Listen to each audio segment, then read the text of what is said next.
Welcome back to movie and Telugu. కొత్తగా వచ్చినట్లయితే like, share, subscribe కొట్టేయండి. నేను ఎప్పటి నుంచో ఉపేంద్ర గారి యూఐ మూవీ గురించి వెయిట్ చేస్తున్నాను. ఫైనల్ గా చూశాను, ఎలా ఉందో ఇప్పుడు చెప్తా. అసలు యూఐ అంటే ఏంటి? యు అండ్ ఐ అనా, ఉపేంద్ర ఇంటెలిజెన్స్ అనా, లేకపోతే యూనివర్సల్ ఇంటెలిజెన్స్? మీలో ఎవరికైనా ఎలాంటి కన్ఫ్యూజన్ ఉంటే వెంటనే వెళ్ళి యూఐ మూవీ చూడండి, మీ కన్ఫ్యూజన్ పోయి ఫుల్ క్లారిటీ వస్తుంది. సో సినిమా ఓపెనింగ్ ఉపేంద్ర గారి పైత్యం చాలా క్లియర్ గా చూపించారు. కానీ ఆ పైత్యం కూడా మనకి చాలా బాగా ఎక్కుద్ది. ఎందుకంటే మనకు ఓపెనింగ్ లోనే ఈ సినిమా తెలివైన వాళ్ళకి కాదు, ఈ సినిమా మూర్ఖుల కోసమే అని చెప్పి చాలా క్లియర్ గా చూపించారు. అది చాలా డిఫరెంట్ గా ఉంది. ఒక టిపికల్ ఉపేంద్ర గారి స్టైల్ అయితే మనకు అనిపిస్తుంది. సో అక్కడ నుంచి ఇంకా మనకి యూఐ వరల్డ్ స్టార్ట్ అవుతుంది. ఫస్ట్ సీన్ నుంచే స్క్రీన్ పే గుర్రంలా రేసీగా పరిగెట్టింది. యాక్చువల్లీ యూఐ అనేది ఒక రియాలిటీని మెటఫాలిక్ గా అంటే సింబాలిక్ గా మనకు చూపించారనమాట. మీకు సింపుల్ గా సినిమా ప్లాట్ చెప్పాలంటే ఉపేంద్ర అనేవాడు ఒక నిజం, అలాగే ఉపేంద్ర అనేవాడు ఒక కల్కి. అంటే నిజం వాజ్ కల్కి అనమాట. సో అసలు ఇద్దరిలో ఎవరు గెలిచారు అనేది సినిమా. సో సినిమాకి కొంచెం మైథలాజికల్ టచ్ కూడా ఉంటది, అంటే పురాణాలకు సంబంధం ఉంటది. సింపుల్ గా చెప్పాలంటే మైథలాజికల్ టచ్ లో ఉన్న సైకలాజికల్ మూవీ అని ఈ యూఐ మూవీని మనం చెప్పొచ్చు. సో ప్రభాస్ ది మైథలాజికల్ కల్కి అయితే ఇది సైకలాజికల్ కల్కి అనమాట. అది మ్యాటర్. సో నేను సినిమా అయితే 3D లో చూడలేదు, కానీ ఉప్పి సార్ తన యూఐ సామ్రాజ్యాన్ని తన ఇమాజినేషన్ లో చూపించిన విధానం బట్టి ఏదో 3D ఫిల్మ్ చూసినట్టు అనిపించింది. అంటే మనకి సినిమాలో ఎలాంటి డిస్కషన్ ఉంటుంది అంటే పాలిటిక్స్ కోసం చెప్తారు, అడ్మినిస్ట్రేషన్ అంటే పరిపాలన కోసం చెప్తారు. ఇదంతా కూడా మనకి డైరెక్ట్ గా చెప్పరు, కాకపోతే ఇండైరెక్ట్ గానే మనకి జనాల ముందు ఉంచారనమాట. సో మనకు ఫస్ట్ హాఫ్ అంతా కూడా ఒక మైనింగ్ మాఫియా, బిజినెస్ మాఫియాతో ప్రజలు ఈ నేచర్ ని, ప్రకృతిని ఎలా నాశనం చేశారు, ఇలాంటి డిస్కషన్ అంతా కూడా మనకు ఫస్ట్ హాఫ్ లో ఉంటుంది. సెకండ్ హాఫ్ కూడా అదిరిపోయింది. ముఖ్యంగా విజువల్స్ గానీ ఆ చిన్న చిన్న గ్రాఫిక్స్ అయితే ఉంటది, అదంతా కూడా చాలా టెరిఫిక్ గా ఉంది. సినిమా స్టార్టింగ్ లో కొంచెం కన్ఫ్యూజన్ గా ఉంటది, కానీ ముందుకెళ్ళి కొట్టి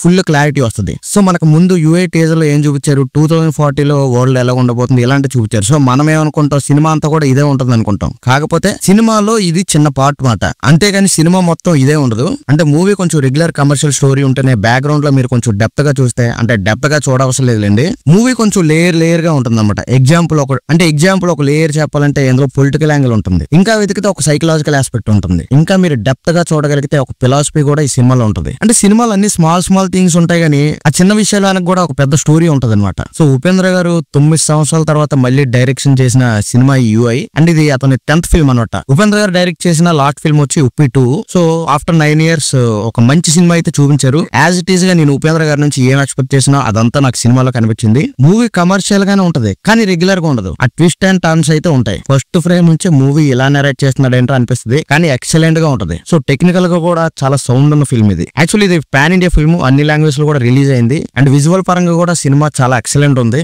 సో ఇందులో ఇందాక మీకు చెప్పాను కదా నిజం అంటే ఉపేంద్ర అని, ఇందులో ఉపేంద్ర గారు సత్య అనే క్యారెక్టర్ అయితే ప్లే చేశారు. అదొక క్యారెక్టర్ అనమాట. సో ఉపేంద్ర గారు మూవీ ప్రమోషన్స్ లో మూవీ గురించి ఏమీ రివీల్ చేయలేదు, ఎందుకంటే ఒకవేళ రివీల్ చేస్తే ఈ సినిమా తాలూకు ఎక్సైట్మెంట్ పోతుంది. సో నేను అందుకనే ఇంతకన్నా ఎక్కువ మీకు స్పాయిలర్స్ అయితే ఇవ్వట్లేదు, ఎందుకంటే ఇప్పుడు నేను మీకు స్టోరీలో ఏమేమి ఉంటుంది, సీన్ టు సీన్ ఎలాంటివి చెప్తే మీకు ఆ ఎక్సైట్మెంట్ పోతుంది. సో ఫస్ట్ మీరు అందరూ ఈ మూవీ చూసేయండి. నేను దీని తర్వాత ఈ మూవీ గురించి ఒక డిస్కషన్ వీడియో అయితే చేస్తాను, ఎందుకంటే ఎలాంటి ఇంటెలిజెంట్ ఫిల్మ్ గురించి ఖచ్చితంగా మనం ఒక డిస్కషన్ వీడియో చేయాలి. ఆ వీడియోలో మీకు ఫుల్ స్పాయిలర్స్ ఉంటాయి, అది మ్యాటర్. యాక్చువల్లీ ఉపేంద్ర గారు మొన్న యూఐ ప్రమోషన్ లో ఇంటర్వ్యూలో క్వశ్చన్ వేశారు జర్నలిస్టులు, మీకు దేశం అంటే ప్రేమ లేకపోతే కోపమా అని. దానికి ఉపేంద్ర గారు ఏం చెప్పారంటే, దేహం అంటే బాడీ, దేశం అంటే మట్టి, దాని మీద ఉండే మనుషులు. నాకు రెండింటికి తేడా ఏం కనిపించట్లేదు. దేహమే దేశం, దేశమే దేహం. మన దేహం మీద మనకు ప్రేమ ఉంటుంది, కానీ ఆ దేహం కరెక్ట్ గా లేకపోతే మనకు కోపం వస్తుంది. సో నేను ఎందుకు ఇదంతా చెప్తున్నానంటే, ఈ మూవీలో మీకు చాలా విషయాలు అయితే ఇలాగే మెటఫోరిక్ గా అండ్ సింబాలిక్ గా మనకి చూపిస్తుంటారు అనమాట. యాక్చువల్లీ మనకి యూఐ సినిమాలో ఆ లోగో కూడా ఒక గుర్రం నాడి, చిన్న ఫైర్ ఇలాంటివి కనిపిస్తాయి కదా. అంటే ఇది సింబాలిక్ గా ఏం చెప్పారంటే, మనకి